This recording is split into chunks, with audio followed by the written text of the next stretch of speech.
अस्सलाम वालेकुम नाज़रीन, मैं हूं वर्षा कैसर और आज मैं आपके लिए लेके आई हूं एक मोरल स्टोरी।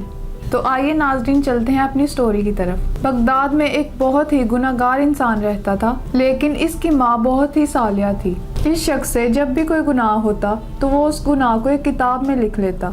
एक रात का जिक्र है जब वो अपने दिन के सब गुनाह एक किताब में लिख रहा था कि दरवाजे पर दस्तक हुई। जब इस शख्स ने बाहर निकल कर देखा तो दरवाजे पर बहुत ही हसीन और जमील और खूबसूरत लड़की खड़ी थी। इसने लड़की से पूछा क्या चाहिए। इस लड़की ने जवाब दिया, मेरे पास बच्चे हैं जो 3 दिन से भूखे हैं, कुछ भी खाने को मैसर नहीं। इस शख्स ने कहा, अच्छा अंदर चली आओ। इस शख्स ने इस लड़की को घर के अंदर बुलाया और दरवाजा बंद कर दिया, क्योंकि इस औरत को देखकर इस शख्स की नीयत खराब हो गई। वो औरत जान गई इस बंदे की नीयत खराब हो चुकी है कि इसके जी में अब बुराई आई है। इस शख्स ने इस औरत को जबरदस्ती अपनी तरफ खींचा तो इस औरत ने जोर से कहा, ऐ मुसीबतों को दूर करने वाले, मुझे इस इंसान से बचा, और ऐ अपने मरने को भूल जाने वाले इंसान, मुझे तो तू मौत से गाफिल नजर आता है कि तुमने इससे कोई सबक हासिल नहीं किया कि तुमसे बेहतर और ताकतवर लोगों को मौत खा गई। उनको भी इस दुनिया से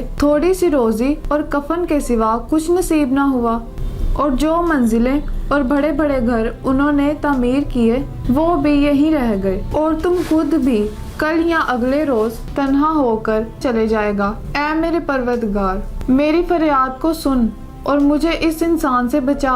इस इंसान ने जब ये फरियाद सुनी तो रो दिया और इस औरत को छोड़ दिया। इस शख्स ने इस औरत को खाने की चीजें दी और कहा, ये अपने बच्चों को खिलाओ। मैं बहुत गुनाहगार इंसान हूँ, अपने बच्चों से कहना कि अल्लाह से मेरे लिए दुआ करें कि मेरे गुनाह माफ़ कर दें, और जो गुनाह मैं अपनी किताब में लिखता रहा वो गुनाह माफ़ होने के बाद मिट जाएं।